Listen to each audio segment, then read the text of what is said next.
अस्सलामुअलैकुम स्टूडेंट्स, क्या हाल है आप सबका। उम्मीद है भाई सब लोग ठीक ठाक होंगे और मज़े में होंगे।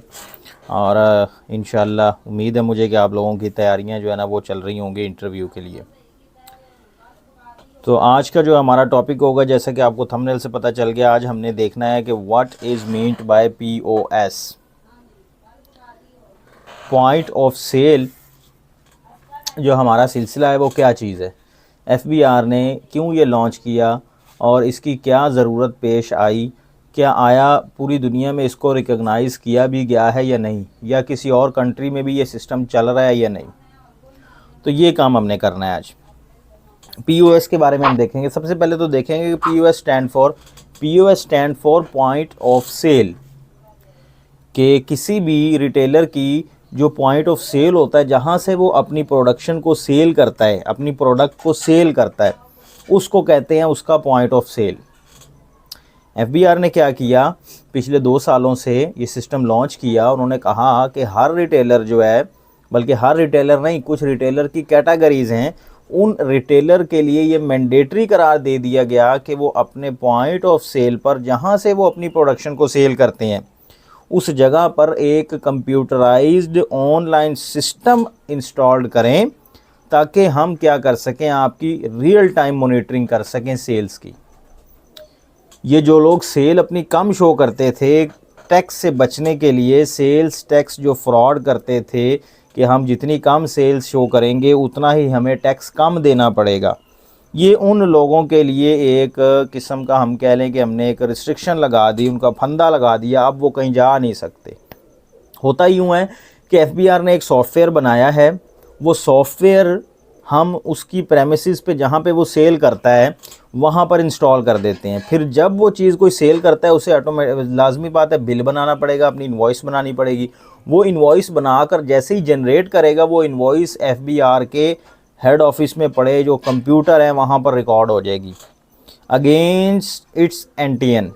जो उसका NTN होगा, जो सेल्स टैक्स रजिस्ट्रेशन नंबर होगा, उसके अगेंस्ट उसकी ये सेल रिकॉर्ड हो जाएगी और हम उसकी सेल को क्या करेंगे, रियल टाइम मॉनिटर करेंगे। अब जो सेल तो FBR के रिकॉर्ड में आ गई, उससे कम तो वो शो कर ही नहीं सकता, और ना ही उसके अलावा वो सेल कर सकता है। कि अगर हम कहें जी वो पॉइंट ऑफ सेल के अलावा सेल कर रहा है, तो वो उसको इजाज़त नहीं होगी। तो बेसिकली इसका मकसद क्या था कि टैक्स इवेजन से बचा जा सके, लोगों को बचाया जा सके, और जो रियल टाइम जो है ना, हम किसी की सेल को मॉनिटर कर सकें। तो इसकी कुछ प्रोविजंस हैं कि किस किस पर ये अप्लाई होता है, कौन कौन से रिटेलर्स हैं। वो रिटेलर आपको लाजमी आने चाहिए, क्योंकि इसमें असल में POS खुद कुछ नहीं है। POS के पीछे लॉजिक जो है वो रिटेलर्स की है। टायर 1 रिटेलर उन्हें कहा जाता है। अगर वो रिटेलर आपको पता लग जाए, तो फिर आपको ऑटोमेटिक पता लग जाएगा कि ये पॉइंट ऑफ सेल इन पे इंस्टॉल होता है, अदरवाइज़ इन पे इंस्टॉल नहीं होता।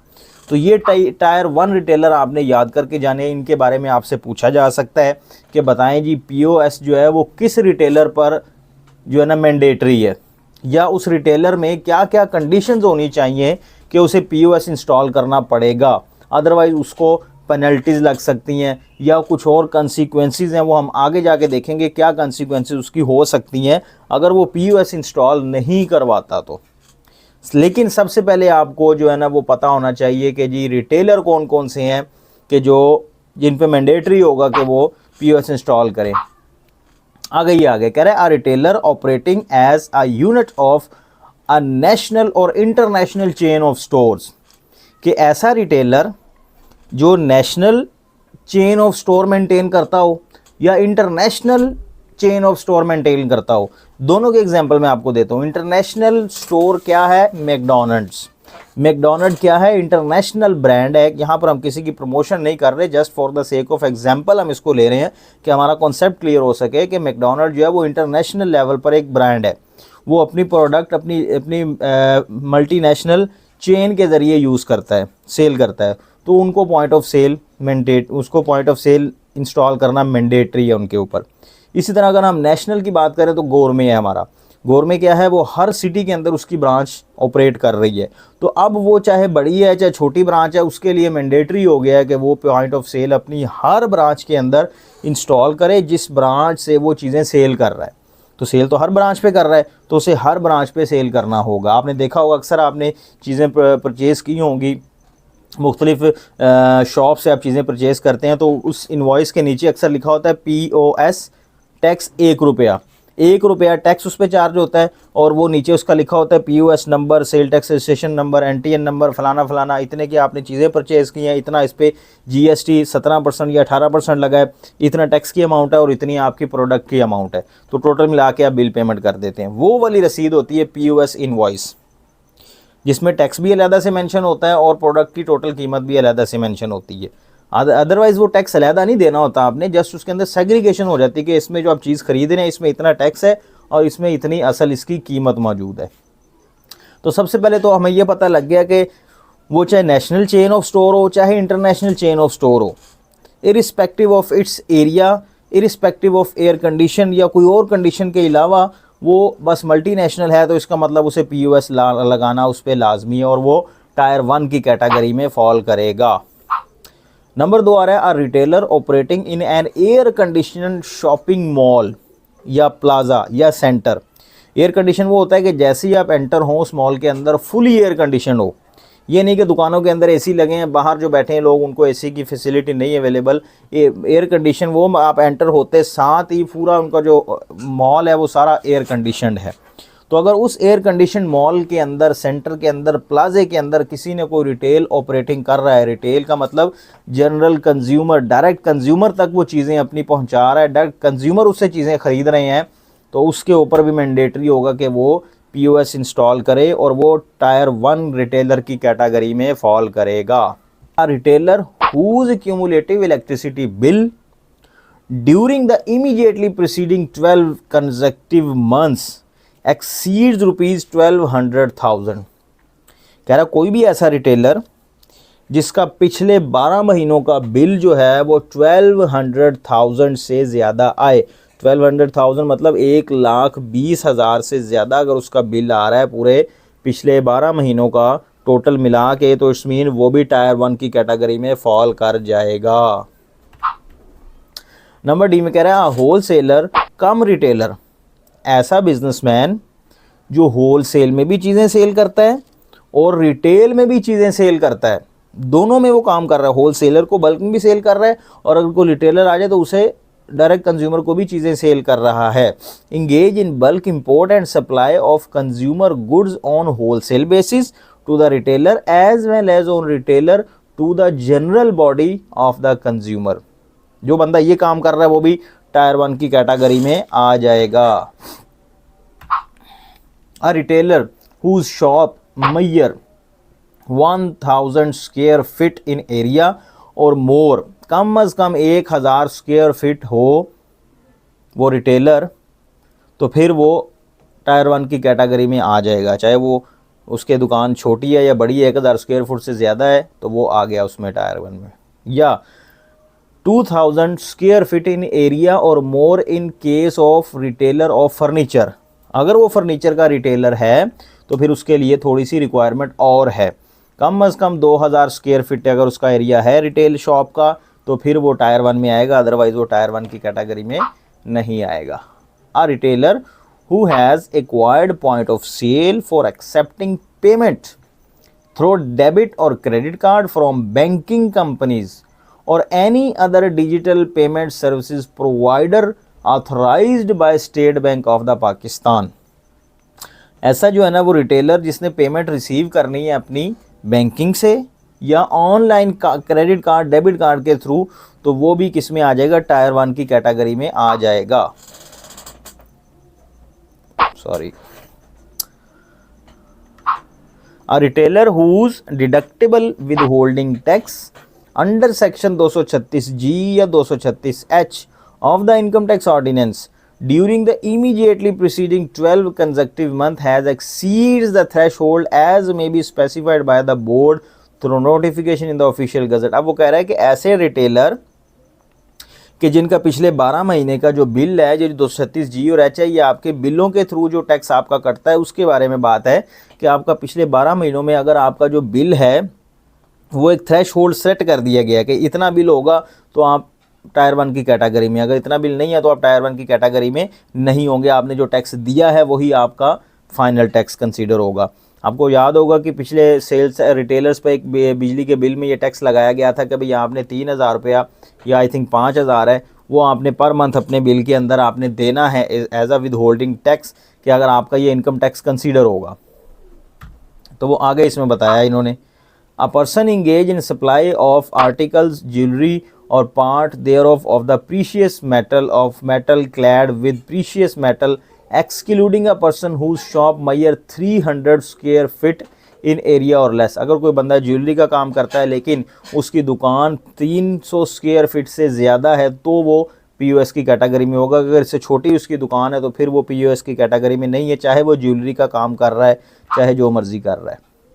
एनी अदर पर्सन और class of person as prescribed by the board, या कोई और ऐसा पर्सन आ जाए जिसको बोर्ड की तरफ से नोटिफिकेशन आ जाए कि भाई इस बंदे को पीओएस की कैटेगरी में डालो, इसके सिस्टम, इसके पॉइंट ऑफ सेल इसका इंस्टॉल करवाओ इसकी प्रेमिसेस पे, तो वो भी टायर 1 की कैटेगरी में आ जाएगा। अब हमने देखने हैं कंसिक्वेंसेस नॉट ओबे, अगर वो ये फॉलो नहीं करते, एफबीआर का हुक्म नहीं मानते, पीओएस नहीं इंस्टॉल करवाते, तो क्या कंसिक्वेंसेस हो सकती हैं टायर 1 के रिटेलर में। टायर 1 हमने पढ़ लिया। अब जो जो टायर 1 की कैटेगरी में आता जाएगा रिटेलर, उस पर ये मैंडेटरी हो जाएगा कि वो अपना पीओएस इंस्टॉल करे, पॉइंट ऑफ सेल सॉफ्टवेयर जो है वो इंस्टॉल करवाए। सबसे पहले कह रहे हैं registered person shall not be allowed, वो रजिस्टर्ड पर्सन को ये अलाउ ही नहीं किया जाएगा कि तू एडजस्ट कर सके अपना input tax access of 90% of the output tax for the tax year, कि जो 90% उसको अलाउ था कि भाई आप अपनी 90% तक उसको अपना आउटपुट टैक्स का 90% तक एडजस्ट करवा सकते हैं इनपुट, वो उसको अलाउ ही नहीं किया जाएगा, वो उसको माना ही नहीं जाएगा, उसका टैक्स उसको मिलेगा ही नहीं। पहले तो ये कॉन्सिक्वेंसेस हो सकती है। In case tyre 1 retailer does not integrate his retail outlet in the manner as prescribed under subsection 9A of section 3, sale tax act का सेक्शन 3 है, उसका सब सेक्शन 9A है जिसके तहत बताया गया कि भाई आपने अपने आप को रजिस्टर्ड करवाना है। During a tax period and part thereof the adjustment input tax for whole of tax period shall be reduce to 60%। ऊपर कह रहा है कि हम 90% तक आपको अलाउ ही नहीं करेंगे, फिर कहता है हम आपको करेंगे तो सही चले, आप 60% तक आपका हम अलाउ ही नहीं करेंगे, आप सिर्फ जो है ना वो 30% तक ले सकेंगे, 60% आपका डिसअलाउ कर देंगे हम, जो आपका इनपुट टैक्स होगा। तीसरी जो बड़ी पेनल्टी लगा सकते हैं हम, गैस के महकमे को लिख सकते हैं, बिजली के महकमे को लिख सकते हैं कि इसका ये कनेक्शन डिसकनेक्ट कर दिया जाए, लेकिन इसकी तरफ नहीं जाते हैं क्योंकि ये फिर वो ज़्यादा जुल्म और जबर में आ जाता है। हम क्या करते हैं, उसका इनपुट ही डिसअलाउ कर देते हैं, जिससे उसको बड़ा ज़्यादा नुकसान होने का ख़तरा होता है। अच्छा भाई, ये तो वो काम है जो हम कर सकते हैं। इसके अलावा ऑफेंस और पेनल्टीज़ का भी सेक्शन इसमें आ गया है कि भाई अगर वो ये काम आप नहीं कर रहे तो आप उसको ये पेनल्टियाँ लगा दें। तो वो पेनल्टियाँ हम देख लेते हैं क्या हैं। सबसे पहली पेनल्टी उसको 5 लाख रुपए की लग जाएगी भाई, सीधा सीधा उसको जाएगा, नोटिस आर्डर हो जाएगा पीओएस का, भी आपने पीओएस इंटीग्रेशन नहीं करवाई, आपकी वेरिफिकेशन हुई है, हमने देखा है कि आपको पीओएस इंस्टॉल होना चाहिए था, हमारे नोटिस देने के बावजूद आपने पीओएस इंस्टॉल नहीं करवाया, लिहाजा आपको 5 लाख रुपए की पेनल्टी लगाई जा रही है। अगर आप ये नहीं जमा करवाएंगे तो फिर हम फर्दर इसकी प्रोसीडिंग करेंगे, अदरवाइज़ ये 5 लाख रुपया जमा करवाएँ और फिर पीओएस को इंस्टॉल करवाएँ।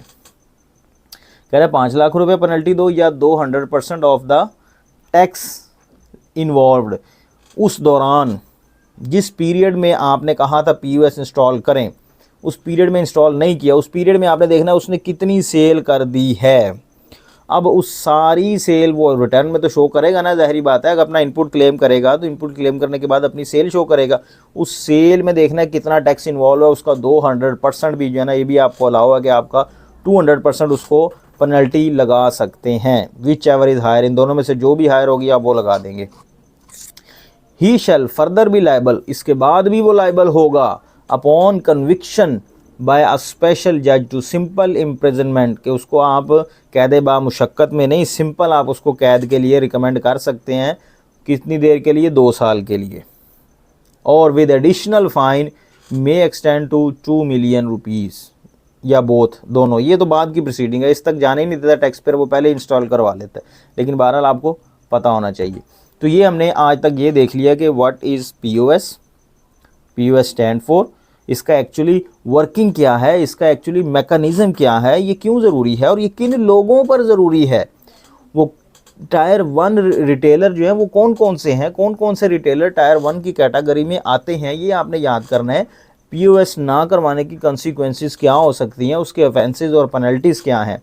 नेक्स्ट इंशाल्लाह हम इसका मज़ीद आगे पीओएस का करेंगे। अगर आपने इस पीओएस के बारे में और मज़ीद जानना है तो एफबीआर की ऑफिशियल जो वेबसाइट है वहाँ पर पीओएस के बारे में काफ़ी डाटा मौजूद है। आपने देखा होगा कि इससे पहले भी पीओएस प्राइस जो है ना वो अनाउंस किए थे एफबीआर ने कि भाई जो बंदा इससे पीओएस वाले से चीज़ें परचेज़ करता है वो एक इनवॉइस आपको देंगे, वो इनवॉइस आप अपने पास रखें। एफबीआर ने एक सिस्टम लॉन्च किया, उसमें अपनी इनवॉइस को जमा करवा दें, दर्ज करवा दें। दर्ज करवाने के बाद हर 15 दिन बाद कुरानदाजी होगी। कुरानदाजी में जिस बंदे का नाम आएगा उसको पहले को 10 लाख रुपया, फिर 5 लाख को 2 को, फिर उसके बाद 2.5 लाख के 4 इनाम, फिर 50 हज़ार के तकरीबन 1000 एक इनाम होंगे। लेकिन वो 2022 से डिस्कनेक्ट कर दिए गए। नवंबर 2022 में वो उसको डिस्कनेक्ट कर दिया गया, वो प्राइज़ इनाम ख़त्म कर दिए गए। लेकिन पीओएस जो है वो अभी भी लोग इंस्टॉल करेंगे और अपनी सेल को वैसे ही मॉनिटर करेंगे। इसको कहते हैं रियल टाइम मॉनिटरिंग। तो याद रखें, सिर्फ ये रियल टाइम मॉनिटरिंग ये दुनिया में नहीं, ये आखिरत में भी रियल टाइम मॉनिटरिंग है। अगर आप देखें आपके दाएं बाएं जो अल्लाह ताला ने रियल टाइम मॉनिटरिंग के जो फरिश्ते बिठाए हुए हैं वो आपकी हर वक्त की एक्टिविटी को नोट कर रहे हैं, वो लिख रहे हैं। इसलिए अपनी खलवतों को, अपनी जलवतों को पाक और साफ़ रखें। अल्लाह आपको मेरा हामी और नासिर हो। मुझे दुआओं में याद रखिएगा। अल्लाह हाफ़िज़।